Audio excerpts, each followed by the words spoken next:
and girls.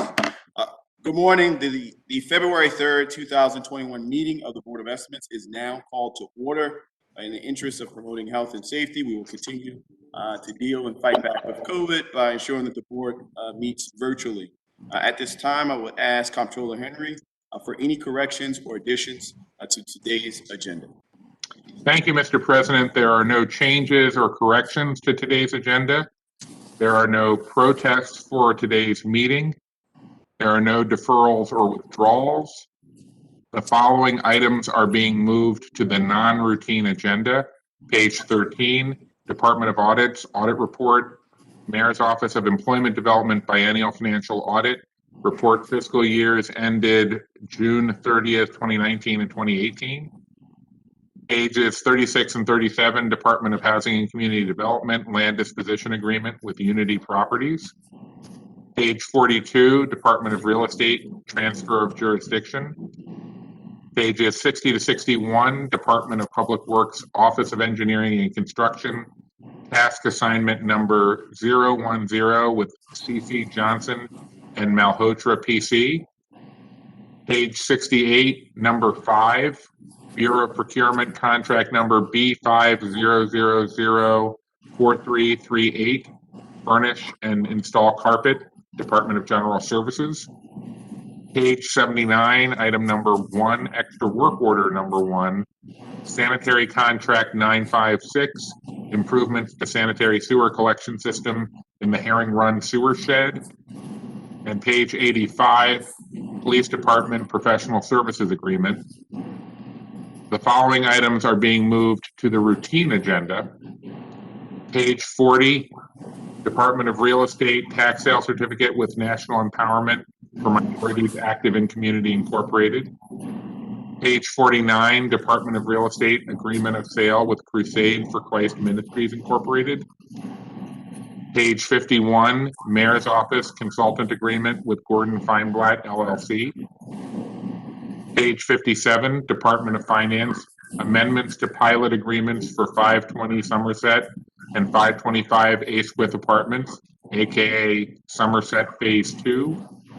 Page 66, item number 3, Bureau of Procurement, contract number B50004958, fire hydrants and replacement parts, Department of Public Works, Bureau of Water and Wastewater.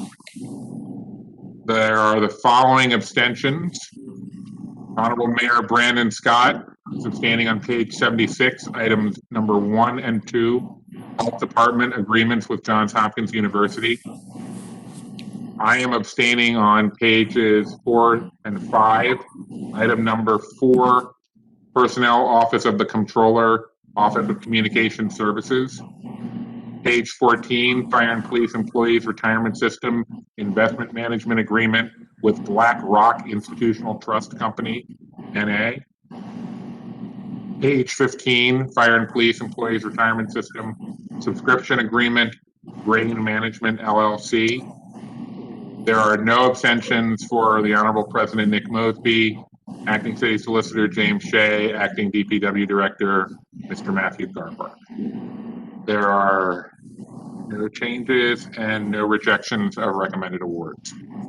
Thank you, Mr. President. Thank you, Mr. Comptroller. I would direct the board's attention to a memorandum from my office dated February the 1st, 2021, identifying matters to be considered on the routine agenda with the corrections and additions from Mr. Comptroller. At this point, I'll entertain a motion on all the items contained in the routine agenda.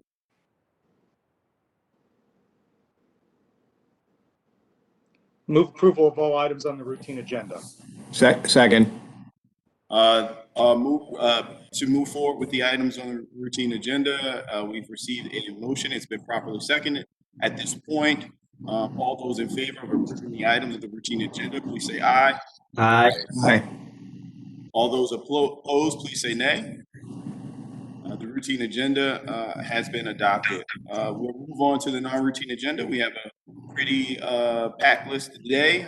First up is on the non-routine agenda. It can be found on page 13, the Department of Audits, Audit Report. This is the Mayor's Office of Employment Development Biennial Performance Audit for fiscal years ending in June the 30th, 2019 and 2018. We will hear from the city's auditor, Mr. Josh Pash. Mr. Auditor, the floor is yours.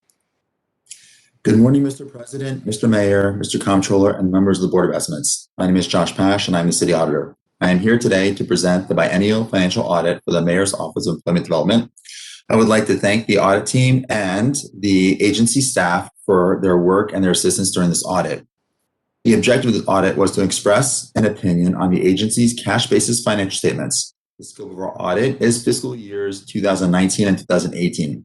In our opinion, the financial statements referred to present fairly in all material respects the revenues collected and the expenses paid for government activities. During the audit, we also considered the agency's internal controls over financial reporting, and we noted the following control deficiencies.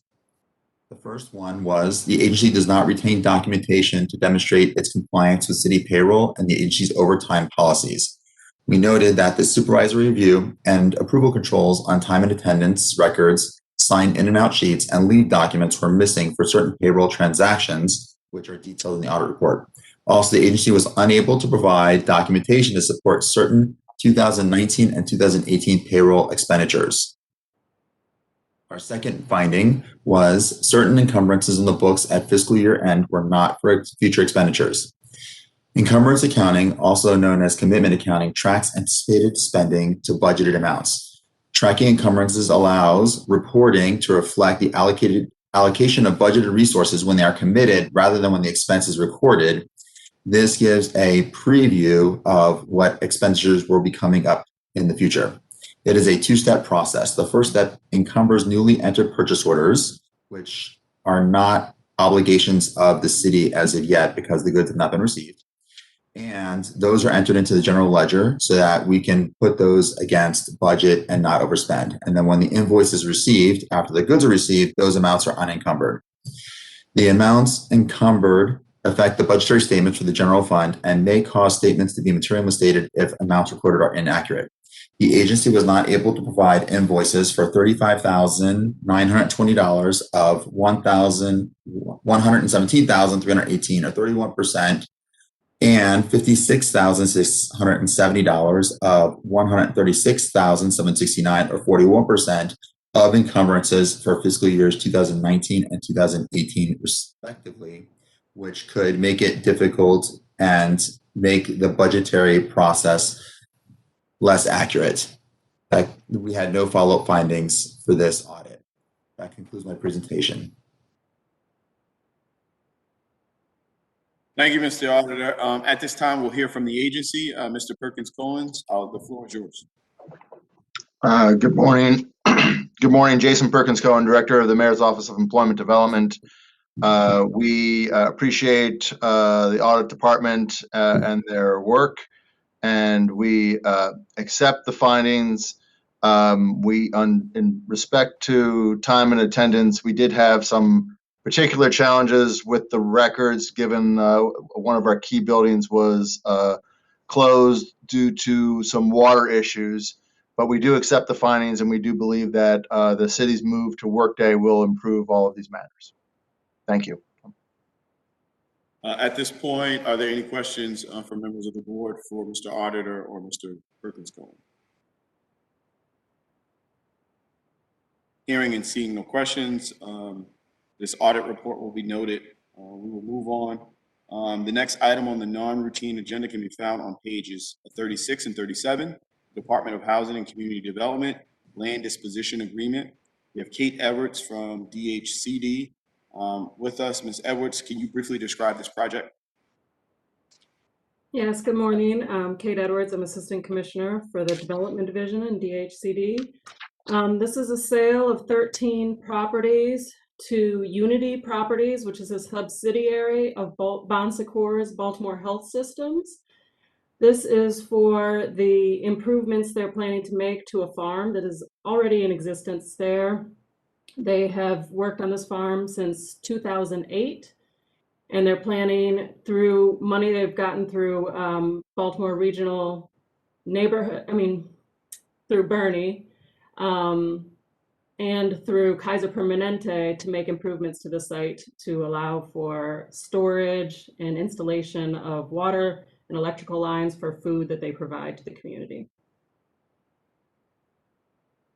Thank you, Ms. Edwards. Quick question, is there any restrictions on future use for this particular piece of property?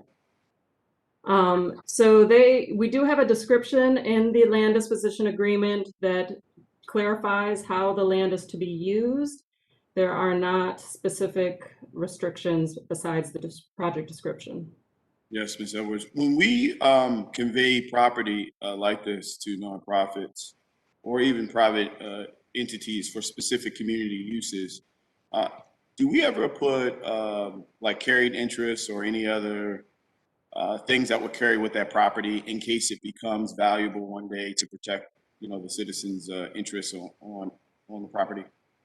There are some instances where we would put a restriction on development for a certain number of years if it is to be green space. In this case, with the funding that they were receiving and the fact that the farm was already in place, we were confident that they were not going to develop the space, but nothing for carrying interest. We also put in place for development agreements where they're actually going to develop the property, that it has to be done within a year, and if it's not completed within a year, then they can revert. We have a reverter clause. At any point, have we ever utilized a practice like carried interest on land that we convey? Not to my knowledge, but I could definitely look into that more and get more information about that. Okay, thank you so much. At this point, are there any other questions or concerns from members of the board? Hearing and seeing none, at this time, I'll entertain a motion regarding this item. So move. This item has been moved and properly seconded. At this point, all those in favor, please say aye. Aye. Aye. All those opposed, please say nay. Okay, the ayes have it. The next item on the non-routine agenda can be found on page 42, Facial Utilization Committee, transfer of jurisdiction. This item involves 4 surplus that are being transferred to DGS. We should have Hillary Chester from DGS here to briefly explain this item. Ms. Chester? Good morning. The schools that are being transferred are part of the process when they are, after they are surplus by the school system, they are surplus to an agency. DGS becomes the agency that receives them as the responsible agency. Generally speaking, HCD or real estate will receive them as the reporting agency. And the reason we do that is because DGS is the only agency that is able to take care of security concerns, bulk trash, things like that. So they naturally come to us. Once we receive them, we manage them while the plan B is being worked out, what for disposition or whatever, whatever we decide. And we work with HCD, planning, the real estate office, and the community members. And it all varies by school to school, looking at the facility condition, looking at any number of factors. But so DGS just receives them because by charter, that's what we do. We take care of the facilities. Thank you, Ms. Chester. Are there any surplus buildings that have not been executed on to move over to the jurisdiction of DGS? So there's sometimes a lag. What we have done in the last 18 months is we require certain documents from education before we sign off on the transfer. In the beginning of the surplus school, the 21st century school project, we were receiving schools and we found out very quickly that if we don't have all the keys, the warranties, all of the service contracts, we need the whole picture. So we are getting that information now so that the transfer happens more quickly. But the time period between the state level IAC determining that the school should be surplused and it coming to the city, meaning, other than education, and generally speaking, the Department of General Services, there is a lag, but it's not. So yes, we are expecting 6 more schools in June. I believe that we have, with the 4 that are on the agenda today, that should cover all of the schools that we are expecting to get. There are some kind of anomalies with schools that are tagged as education still, even though they have not been educational use for years, that we will be transferring or will be transferred over in the future, but they have not been used as educational facilities for many years, and education needs to get them off of their books. Understood. Well, as the proud son of Park Heights, I know Mr. Mayor has a direct tie to one of the schools on this list. 2 of them. I didn't know that. 2 schools. Mr. Mayor, do you want to speak up about your old elementary school? I don't know about the second school. Well, I just had a quick question for Ms. Chester around 2810 Shirley, which Mr. President was actually my first school. It used to be known as Malcolm X Primary School. So in Park Heights, she went to Malcolm X pre-K through 2nd and then 3rd through 5th at Dr. King. And Ms. Chester, the last time I checked, Creative City Charter School was still in the 2810 Shirley Avenue. Are they intending to move out when they come back into the building? Not that I am aware of. So that school was Baltimore City schools have always surplus schools. Yep. The 21st Century School Plan is a different process. So this school actually came to the city, to DGS, before the 21st Century School Plan. So this is a catch up, basically. This is a school that needed to be transferred to DGS. We've been managing it for years, and we still have the same charter tenant. It just wasn't part of the 21st Century School Plan. So the education is trying to get it out of their portfolio because of their funding is based on having a certain occupancy level, and they get it off their books. Yeah, thank you. Because that was my next follow up is that we haven't had a public school in there since early in the 2000s. So thank you. You're welcome. Now, Ms. Chester, so I guess it's fair for the board to assume that when a school's ready, through all the checks that you kind of listed from a surplus perspective, it is automatically heads down that process of being surplus and jurisdiction turned over to you. Yes. Now, are there any specific disadvantages kind of during that lag time for you from a DGS perspective when you're unable to get all the documentation from the school system? Or is it more just a formality when it's formally transferred over? Well, it's a problem when there's a problem. So if there's no problems, then it's not a big deal. So we can get the keys pretty early on. And what we're doing now is we're actually, prior to the surplus, we are going in there with our facilities teams and looking at the building. And then the first thing we're doing is we're getting security monitoring. So that would be every 3 hours, there's a drive-by, they check doors, windows, they report on any bulk trash or anything that they see, that looks wrong. But yeah, it's the biggest issue for us is that even though there is a list of schools to be surplused, 3 of the ones that we are receiving in June were never on the list. So when we asked for funding back in the fall, our budget was built on, a different number of schools. So that's something that's pretty much out of our control. There are 3 new schools coming: Lockerbie, Bundy, Harriet Tubman, and there's one other that just got added a week ago, near Woodbourne, and we just didn't know we were getting them. So that'll put us at 18 schools in June. Gotcha. Currently managing. Well, thank you so much, Ms. Chester. At this point, are there any additional questions or concerns from the board? Okay, thank you. Ms. Chester, as well as Mr. Mayor, I guess going forward, really interested in, I know the city has first right of refusal kind of for the use of some of these buildings at times. I know in the past, Mr. Mayor, long times ago, sometimes the city would repurpose them without like council involvement or community involvement, really ensuring that we kind of tighten up on that process. how schools are always centered throughout our community. We want to ensure that the community at least understands and knows what the city's going to do. So I know you're community oriented, and that will not be a problem. So at this time, I will entertain a motion regarding this item. So moved. Second. It's been properly moved in second. All those in favor of approving this item, please say aye. Aye. All those opposed, please say nay. The ayes have it. On to the next item on the non-routine agenda. It can be found on page 51 on the mayor's office consultant. Mr. Mayor, is there anyone you would like to call to speak on this item?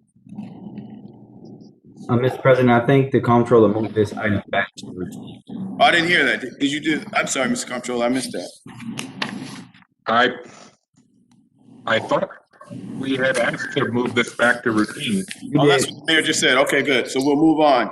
The next item on the non-routine can be found on page 60 through 61. Department of Public Works, Office of Engineering and Construction, task assignment number 10. We have Yosa Kibidi, Acting Bureau Head of Water and Wastewater, to speak on this item. Ms. Kibidi, Mr. Kibidi, the floor is yours. Before we move on, am I pronouncing your name correctly? Mr. President, yes, it's close enough. No, Kabeda. close enough. Close enough is not good enough. What's the exact pronunciation? Yosef Kabeda. Kabeda. Kabeda. I was totally off. That's not close. You'll be surprised. Okay, well, But good. the floor is yours. Good morning. Thank you, sir. Thank you, Mr. President, and good morning, members of the board. My name is Yosef Kabeda. I'm the acting bureau head for the Bureau of Water and Wastewater and the Department of Public Works. We are, through the Office of Engineering and Construction, requesting approval of the assignment of a task to an existing on-call contract, project number 1238C, that is held by CC Johnson and Malhotra. This addition of a task is required due to some maintenance challenges that we've had for within the project, which involves rehabilitation of the Jones Falls pumping station, sanitary sewer pumping station. During the course of the contract, we have had variable frequency drives, or VFDs, that typically monitor or allow for pumps to cycle on and off and varying frequencies that have essentially fried up. And in the overheating of some of these VFDs, that has affected the operation of the pumps. There are 4 pumps in the pumping station. And so this additional task will facilitate the design for new VFDs, as well as new pumps associated with those VFDs, along with various other scope items that are detailed in the background and explanation. Thank you. At this point, are there any questions or concerns from the board? Just real quick, I guess, for the board's and city's knowledge, the VFDs,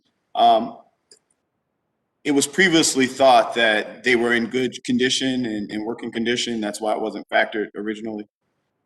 That is correct. That is correct. The pumping station is one of the larger pumping stations in our system. And so we have had to do several workarounds once the VFDs fell out of commission, so to speak. So this redesign is necessary to make sure that the pumping station can operate without additional issues. Now, 2 more quick questions. For like a VFD, what's like a mortality date on something like that? Is this something that's been in use for like 30 years, 50 years, 100 years? Or is this something that we routinely have to change out? I would have to look up, specific, shelf lives on VFDs, but this pumping station is fairly old, which is why the project was initially designated for rehabilitation. But it wasn't the failure of the VFDs was not factored in initially when we designed the project. Now, because it was already designed, that's why we just added on this as a new task to existing work. Is that right? That is correct. And the on-call contract has had various tasks prior to this particular task. This is in line with the scope of the on-call mechanical engineering Thank you, Mr. contract. Thank you, Ms. Cubita. At this point, are there any additional questions, concerns, or for DPW? Mr. President, Yes, Mr. Director Garbar. just a quick question. Mr. Cabetta, are the VFDs, are they similar to what we have in the water pumping stations? Yes. That's a typical. Not all our pumping stations have BFDs, but whether water or wastewater, many of our pumping stations have those types of controls to allow for automatic cycling on and off. And my understanding is that, for instance, in the Vernon pumping station, which is a water pumping station, some of that equipment is 3 to 4 decades old, I believe. That's what I was assuming, that this is, it's the type of breakdown that you don't expect. It's been there forever. You're not really factoring in. It's not ongoing maintenance. It's kind of when it breaks, you have to fix it. So it broke in the middle of this project, and I assume that's why Mr. Cubita is fixing it. That is correct. At this point, are there any questions or concerns? I'll entertain a motion. So moved. Second. It's been properly moved in second. All those in favor, please say aye. Aye. All those opposed, please say nay. The ayes have it. The item is approved. Moving on to the next item on the non-routine agenda list. It can be found on page 68. The contract number is B50004338, furnished and installed carpet, Department of General Services. PO number P534049. I requested this item to be pulled for routine agenda because a review of the MBE WBE participation goals in this contract seems very low. It's my understanding that the contract will be rebid sometime in the near future. At this time, I will turn the floor over to Ms. Lachelle Miller, MWOBOO, to speak on this item. Ms. Miller? Good morning. I'm sorry, can you hear me? We can hear you loud and clear. Okay, thank you. Good morning, Mr. Council President Mosby, Mayor Scott, Comptroller Henry, and members of the board.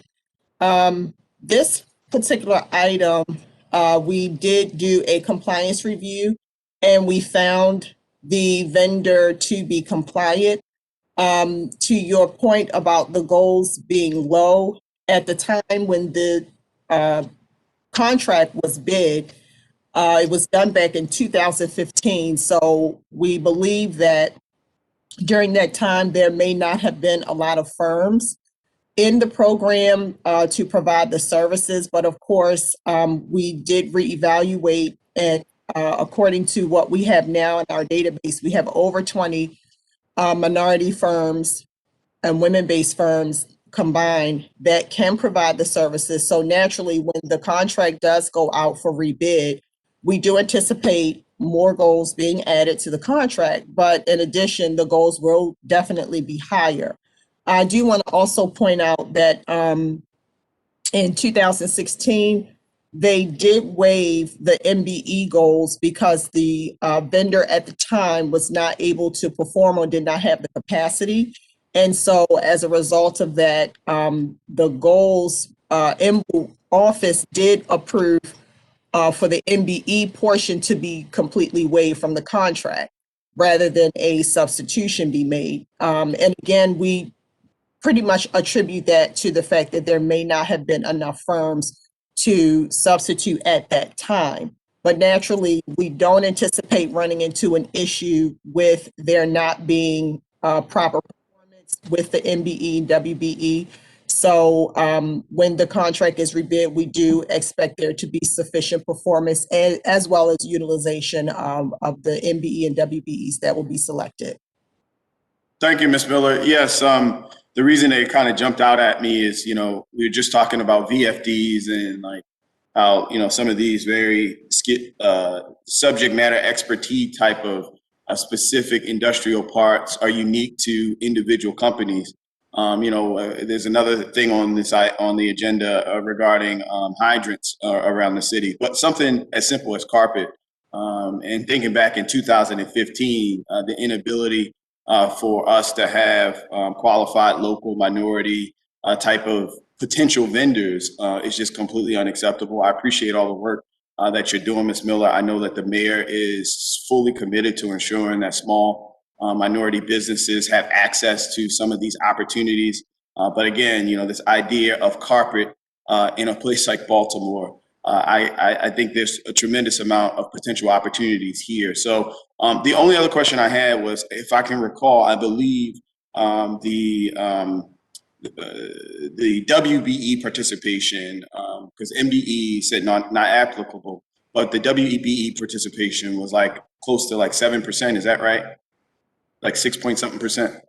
Yes, it was actually 6%. And when we did the compliance review in January, the WBE was slightly exceeded by 6.68%.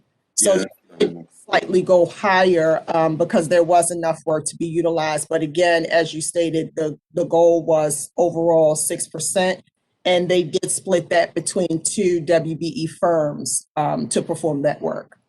So, Ms. Miller, with your experience and background, what is an acceptable range when you say that, looking back at 2015, we can't play Monday morning quarterback, but say if something like this was to come in the future, what's the acceptable range that we would try to achieve from an MBE, WBE perspective? Well, we would have to first do the goal calculations, but just want to also share that the citywide goal for WBE is 10%. And the citywide goal for MBE is 27%. And so as a result of a previous disparity study, it revealed that was a sufficient citywide range for percentages to be applied to the contracts. So we probably, I can't really say until we do the calculation what it we do anticipate it being somewhere in the range of either 10% or less, or it could be higher. But it all depends on how the outcome is once we calculate the goal. And I hate to put you on the spot. If you don't know this, is fine. When was the last disparity study done? Do you know that? I believe it was 2018, but we are currently in the process of undergoing our new disparity study, which is in progress right now. Thank you so much for all this information. At this time, are there any additional questions, concerns, or comments from the board? I see Mr. Comptroller. Thank you, Mr. President. I'm honestly not sure if this is an MBU question or a purchasing question, but I'm noting in here that the initial award was in the amount of $400,000 back in 2015, and the award contained 2 renewal options, both of which have been approved. When you take the figures that are down under MB WB participation, the 6.68% that of WBE performance works out to be on $453,735 worth of work. So my question is that everything that's been spent since 2015, or is that just from the most recent renewal? When you did when you found them in compliance, how far back were you looking at their performance? So I guess. You mean the actual compliance review period that we did for this one was from January 1st, 2020 through January 1st, 2021. And that was because we marked it back from the last review, which was done in 2018. Oh. 2019. So we went back to January 1 of 2020. Okay, so they've gotten $453,000 worth of work just in the last year. Correct. Oh, okay. So that does, okay, then that does prompt me to move forward with the second question, which is, in a situation like this, where you're just basically extending the current contract for continuity of services until you can rebid, is there the option of adding an MBE goal for this type of extension, or are we not allowed to do that to the vendor because we initially gave them a waiver and we can't take that away for the extension? I believe for that question, I would like to defer to my colleague, Ms. Brown from Bureau Procurement, only because as I was told and from what I understand, that when a goal has been waived, if you want to add or re-add a goal in the middle of the contract period, it would have to be rebid because the city does not render, or the agencies do not render a cure process for an irregularity such as that. But I don't want to, misspeak or miscommunicate, so I would prefer that the Bureau of Procurement can speak to that. Good morning, this is Keasha Brown, and thank you, Chief Miller, for the deferral. We are currently asking the board action for an extension. So during the extension time, we have the expiration of the contract has been completed, and we want to extend the contract. So there is room to have further discussions about goals and potential other types of negotiations during the extension period. We're asking for that extension so we can publicize and advertise for this particular service and commodity for the Department of General Services. Ms. Brown, I'm sorry, Mr. Comptroller, I want to step in. Do you have any additional follow-ups? I'll wait and see how the answer to yours goes.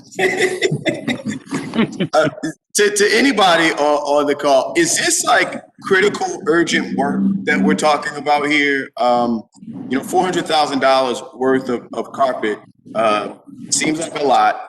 We know that there's a complete lack of balance. We're in the midst of a global pandemic. Small businesses, particularly small minority businesses in the city, have been suffering.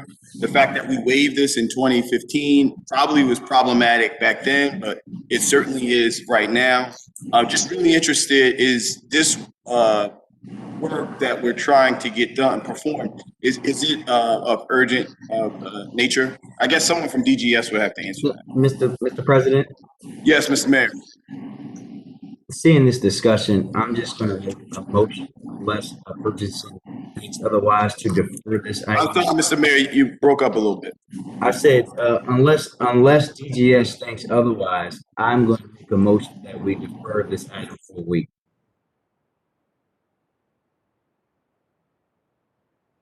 Okay, so we're going to defer this item for a week. I don't think that we need to have a motion. I'm pretty sure everybody's on board with deferring it. We'd definitely like to have additional discussion around it. I do think, Mr. President, I think we still have to do it for the official record. I don't want the comptroller mad at you or I. All right, we will review that. Second his motion. Just to ensure that we do it right and accordingly, I hear motion. Has it been properly second? Second. All right, so I have a motion and it's been properly second. All those in favor, please say aye. Aye. All those opposed, please say nay. And Matt, if you could research around when we defer items, if we have to actually take a formal vote, I would appreciate that. Moving on, thank you, Mr. Mayor, for that. The next item on the NAR, and I'm sorry, thank you so much, Chief Miller, as well as Ms. Brown for all of the background information. Moving on, the next item on the non-routine agenda can be found on page 79. Department of Public Works, EWO 001, in the amount of $273,770. SC 956, it's the improvements of sanitary sewer collection system in the Herring Run sewer shed. Again, we have Mr. Yoshef Kabadi, the acting bureau head of waste and water and wastewater, to speak to this item. The floor is yours, Mr. Kabadi. Thank you again for the opportunity. SC 956 is one of our modified consent decree projects for the sanitary sewer collection system in Herring Run Sewer Shed, which is the northeast portion of Baltimore City. This particular contract, in the original bidding of this contract, the quantities of concrete were based on the records that we had for the various areas that would need to be restored that were part of the footprint. And in the process of restoration, what was discovered is that the what was originally indicated as being asphalt roadway actually was concrete overlaid with asphalt. And so upon that discovery, we had to re-estimate the quantities of concrete needed to ensure full restoration of the affected areas. And so that is the reason that we are requesting these additional funds. This is the only change order for this particular project. And we are requesting the additional funds to accommodate the additional concrete quantities. Thank you. Typically, when we do projects like this, what is the contingency budget that's built into these types of projects? Our contingency budgets can range anywhere between 5 and 10%. Yes. And what was the overall amount for this particular project? This project was north of 8 million.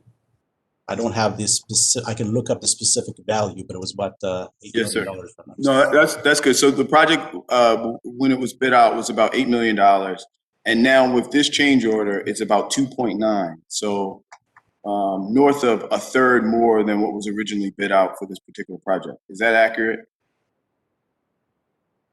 Yeah. So this amount is 273,700. Yes. Oh, okay. I'm seeing 2. I thought it was 2.8. I thought it was 2.8 million. Mr. President, I think that's the overall contract amount. So the overall, I thought we said the overall contract was 8 million. So the overall contract is 2.8 million. And now this, and now this change order is about 270,000, so about 10%. That is correct. Correct. So at this point, I would assume that the contingency has been spent as well, right? Yes, it has. All right. And what percentage of completion of the project are we in? We are close to 80 to 90% complete.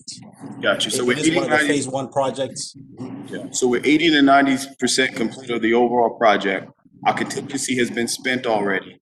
And now for this last change order, we're coming back and asking for 10% more, right? And actually, if you would allow me, let me correct the contract value for SC 956 is $7.8 million. Oh, so that's the original contract value. Got you. You were right originally. So what would be the 2.8 million that's reflected on the agenda? Do you know? I apologize, Mr. President. I would have to, the value of the contract, the value of the work order, or sorry, not the work order, but the extra value for concrete quantities is 273,000. Gotcha. But I will need to research what this 2.8 million is. Yeah, I guess from my knowledge, or Director Garbach, you see the 2.8 million. What does that mean? Or is that something, maybe that's a typo? Yeah, it could be a typo. It could be something, but my understanding on these documents were that it was that was the overall contract amount, so it could have been a mistake. All right, well, that we need to research. Yeah, so I'm just going to ask for us, just for clarity and for the record, that maybe we defer this item as well, and we'll come back next week, just so we can have all the background information. Mr. Kibede, we get to see you again next week. But thank you so much. You've provided a tremendous amount of information, but we'll be in touch just so we can ensure that whatever that 2.8 is reflected right on the agenda and clear up any other questions or concerns that the board might have. So with that, I'll take a motion to defer. So moved. Second. So it's been properly moved and seconded. All those in favor, please say aye. Aye. Aye. All those opposed, please say nay. The ayes have it. We're going to move on to, I believe, our last and final agenda item for today. It can be found on page 85. It's the Baltimore Police Department Professional Services Agreement. From BPD, we have Eric Melancon and Ms. Lisa Walden to speak on these items. I will yield the floor to the Baltimore Police Department.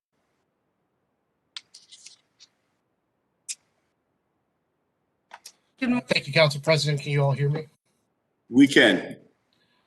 So at this time, we have submitted a request to terminate the agreement per the fact that we have completed the operational components of the AIR program. We've completed our data analysis, and Lisa Walden, who's from our legal affairs shop, can expand further on part of the rationale for this.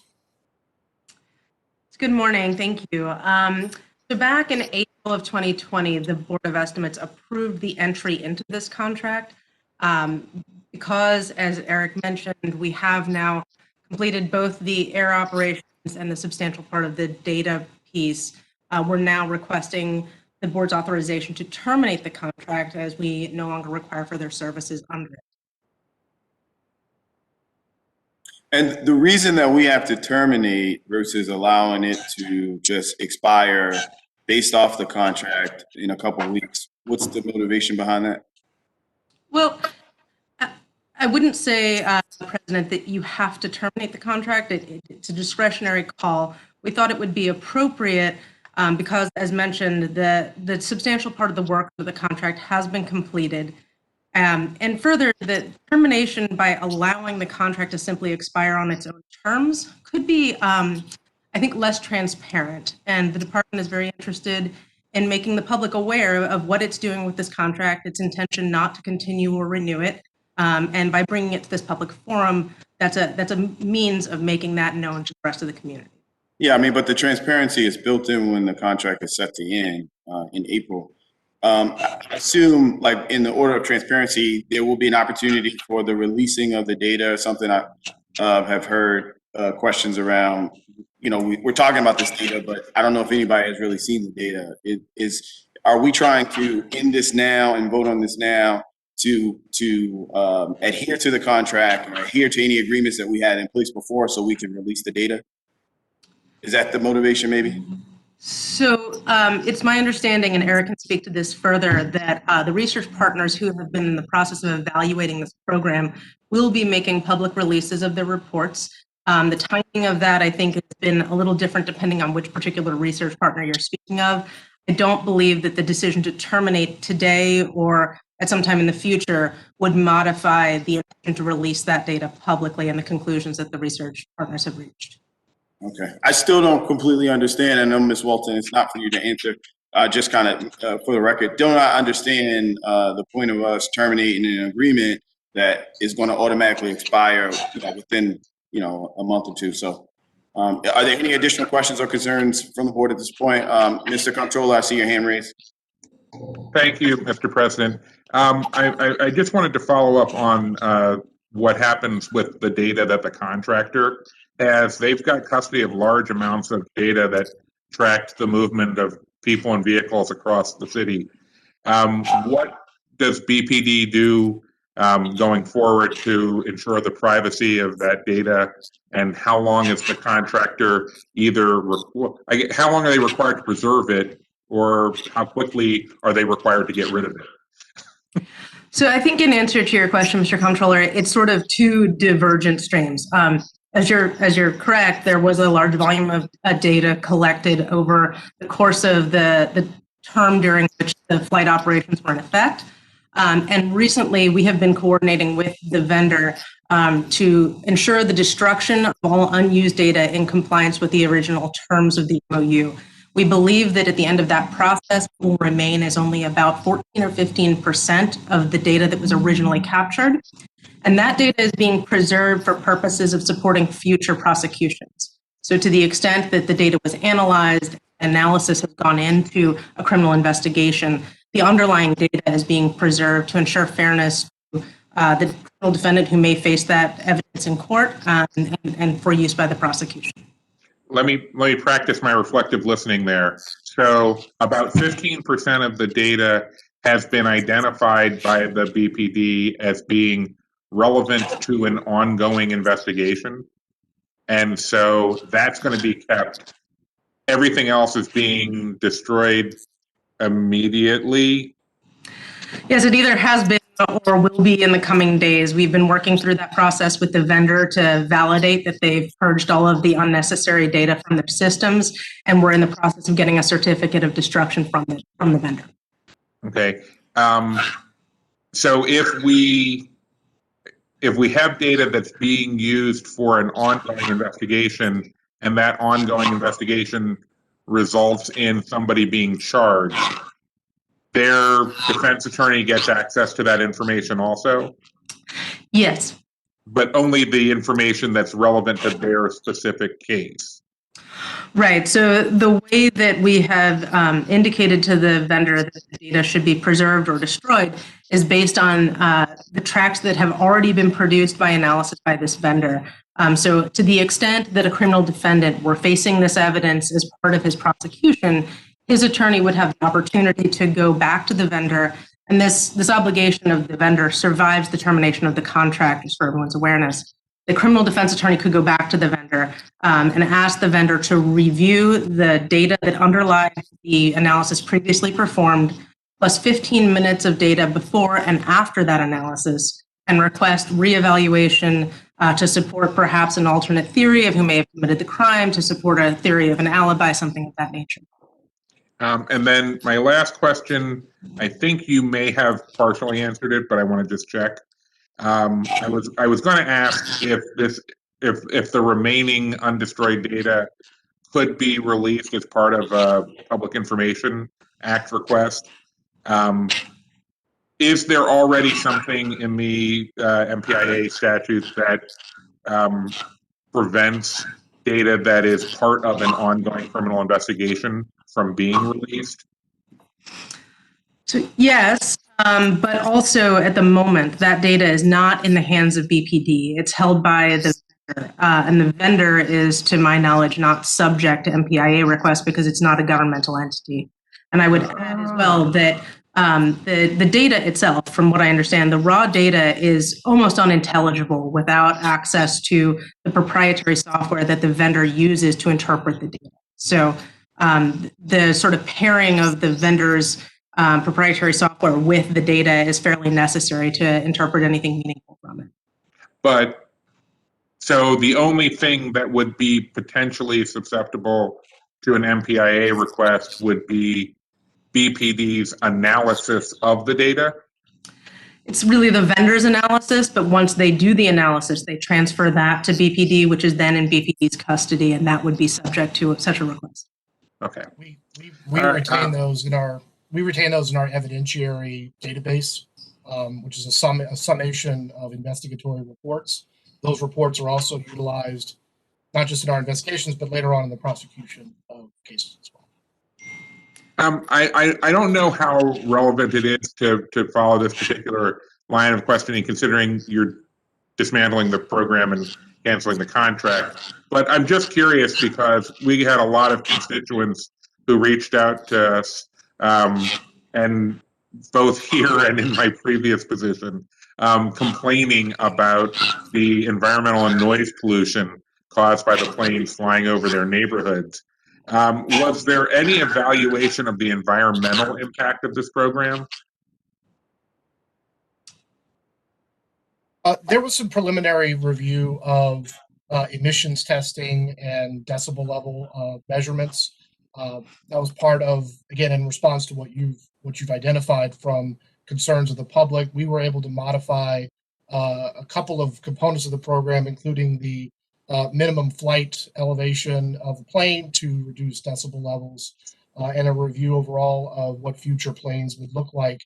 But ultimately, when we were completing and finalizing the program, we wanted to make sure we were focused on that data analysis. And towards the council president's point, when we looked at the preliminary review completed by the research partner, the RAND Corporation, that was recently published as early as last week, we found, and they found rather, that there was no statistical difference between those instances where the plane was involved in evidentiary collection versus those incidents that were not.